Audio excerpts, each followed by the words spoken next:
In recent times, it is skincare products in different ranges and oils for our meals, unlike before, where shea butter used to be the only source of oils for our dishes and a moisturizer for our skin as well as the growth of our hair. Believe you me, shea butter still stands tall as it has maintained its usefulness and value to the world, particularly the shea butter producing countries such as Ghana, Burkina Faso, Sierra Leone, Sudan, just to mention a few. This is so because it serves as a source of employment and a foreign exchange earner for these shea butter producing countries. A tester found at the site of the medieval village of Soga is evidence of shea butter production by the 14th century. In Burkina Faso, the karité trees, better still shea trees, produces its edible fruits that consist of nuts. These nuts is what is then processed into what we term or we all know as shea butter.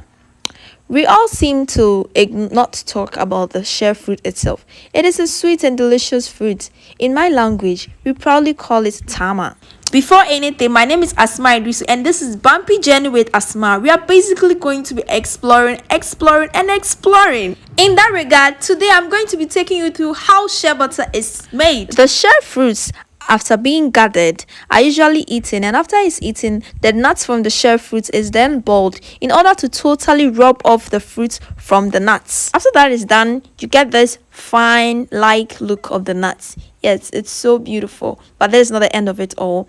It has to be separated because in these nuts contains seeds. After the boiling process, the nuts are dried in order to easily pound them and get the seeds out of the nuts. The pounding usually takes place in a pot, as you can see in the video right here. Then it's then separated from the seeds are then separated from the chaff. So this is the chaff, and these are the fine seeds you are going to be getting our refreshing shea butter from. This production process is also by the kind courtesy of the shea butter producers in the shea butter producing community called Perisi in the Upper West region. So right after the seeds are gotten, it is grinded at the grinding mill into particles, not smooth but rough. Mind you, this ground is very clean for this process. It is kept well because shea butter is usually edible in most communities or in most parts of the world. It's not just for the skincare process. So yes, we've gotten this look finally. It is then grilled in this local way in order to get a particular texture once again. Yes, so this is how it looks after the grilling, and then it's grinded once again at the grinding mill, which is going to give you more or less like a liquid, like a thick texture or a thick mixture. Mind you, water is not usually added to it in the whole grinding process, but it comes out with a thick thick form actually. So one would think that it's being, no, water is not added. Just look at the fine mixture we have right here. It's not the end though. One would just imagine, how are you going to get oil just from this?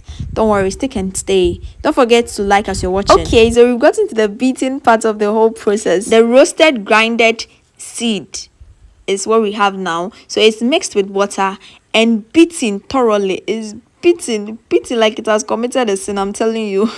Let me leave you to enjoy this scene, but as you do that, don't forget to subscribe. Tell a friend to subscribe to the Asma Iddrisu channel, because it's an Asma thing, it's an Upper West thing, it's a Ghana thing, it's an African thing, it's a worldwide thing.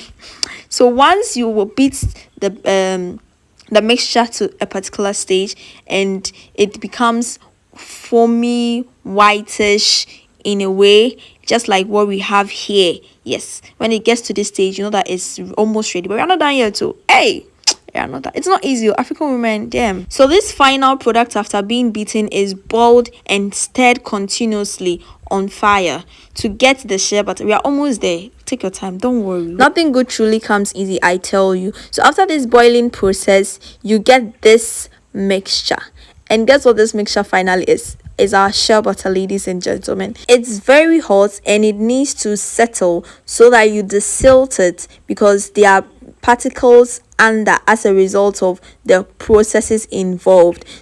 After the desilting, you do your separation of powers, that is separating the oil from the mold or from the chaff that is going to come out of the whole process. So this is the mold, and next day you have your refined shea butter from the Upper West region of Ghana. The records are there. My region is one of the best shea butter producers. My name is Asma Iddrisu. Continue watching the space for more. Bye.